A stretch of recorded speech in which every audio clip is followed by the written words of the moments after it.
पाणीपाग विभाग आसला बड़ सूचना। ओडिशा मुहां आसुछि प्रबल वर्षा, बिजुली घड़घड़ी वज्रपात नहीं आसुछि कालबैशाखी प्रभाव में सारा राज्य में आज हेब बिजुली घड़घड़ी वर्षा वज्रपात। बालेश्वर सह 6टी जिले में कालबैशाखी जनित घूर्णिझड़र संभावना कर 17 जिले में बिजुली घड़घड़ी वज्रपात नहीं उपकूल को जारी है अलर्ट। पाणीपाग विभाग कहूछि आहुरी 4 दिन पर्यंत राज्य में कालबैशाखी प्रभाव जारी रहिबो। दक्षिण ओडिशार प्राय अंचल में बिजुली घड़घड़ी वर्षा हेब। पश्चिम ओडिशार अनेक स्थान में आज भयंकर ग्रीष्म ताती जारी रहिबो। 40 डिग्री उपर रहिबो दिनर तापमात्रा। उपकूल ओडिशा रे गुळुगुळी सांगकु ताती वृद्धि पाइबार संभावना रही एवं बिजुली घड़घड़ी नहीं अपराह्न मध्यरात्रि मध्य राज्यर अनेक स्थान को कालबैशाखी चेतावनी जारी कर आंचलिक पाणीपाग केन्द्र।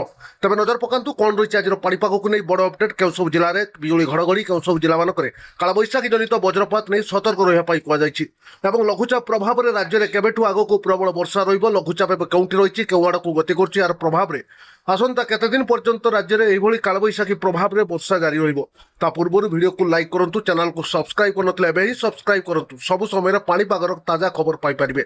तो भारतीय पाणीपाग विभाग आईएमडी जारी सूचना कहूँ राज्य को लघुचाप आसबार संभावना नहीं। संभावना क्षीण थिबा बेले राज्य में कालबैशाखी प्रभाव में वर्षा सृष्टि होइतिबा लघुचाप क्षेत्र तमिलनाडु उपकूल में एबे सक्रिय रही अवपात रूप नेबार संभावना करछंती पाणीपाग विज्ञानी। यार प्रभाव में तमिलनाडु आंध्र प्रदेश में प्रबल वर्षा आगामी 3 दिन पर्यंत जारी रहिबो एवं यार प्रभाव जो राज्यर उपकूल जिला विशेषकर ओडिशार प्राय अंचल में कालबैशाखी जनित वर्षा वज्रपात लगी रहिबो। 24 घंटा मध्य केउझर, बालेश्वर, मयूरभंज, भद्रक, जाजपुर और ढेंकानाल जिला को सतर्क रहा कहुई। बिजुली घड़घड़ी वज्रपात जारी रहिबो। 40 ରୁ 50 किलोमीटर बेगर झटका पवन सह पवन बेग 50 किलोमीटर रहिबा नै सूचना रखिछि विभाग। यास अपराह्नर किछि स्थान विशेषकर केउझर, ढेंकानाल, जाजपुर, भद्रक और बालेश्वर जिलार प्राय अंचल में कालबैशाखी जनित वज्रपात और घूर्णिझड़र संभावना कर वर्षा रहिबो। बिजुली घड़घड़ी वज्रपात हेबो। केतक स्थान में प्रबल वर्षा संभावना करछि आंचलिक पाणीपाग केन्द्र।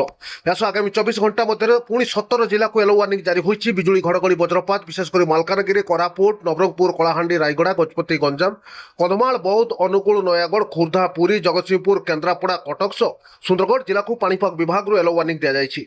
आगामी 24 घंटा मध्य समस्त जिला मानक बिजुली घड़घड़ी वज्रपात लगी रहिबो। केतक स्थान में घूर्णिझड़र संभावना रही 30 ରୁ 40 किलोमीटर बेगर पवन बहिबा सह अनेक स्थान में आज हालुका बा मध्यम धरणर वर्षा लगी रहिबा नै पाणीपाग केन्द्र सूचना दैछि। तेबे राज्य में कालबैशाखी प्रभाव जारी रहितबा बेले दिनर तापमात्रा वृद्धि पाइबार लागिछि।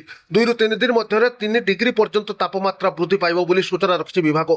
सर्वाधिक तापमात्रा वृद्धि पाइब पश्चिम ओडिशा रे 40 डिग्री उपर रहिबो दिनर तापमात्रा। उपकूल ओडिशा रे गुळुगुळी सांगकु ग्रीष्मताती एवं अपराह्न कालबैशाखी जनित वर्षा वज्रपात 18 तारिख पर्यंत एभली जारी रहिबा नै सूचना दिया जाइछि।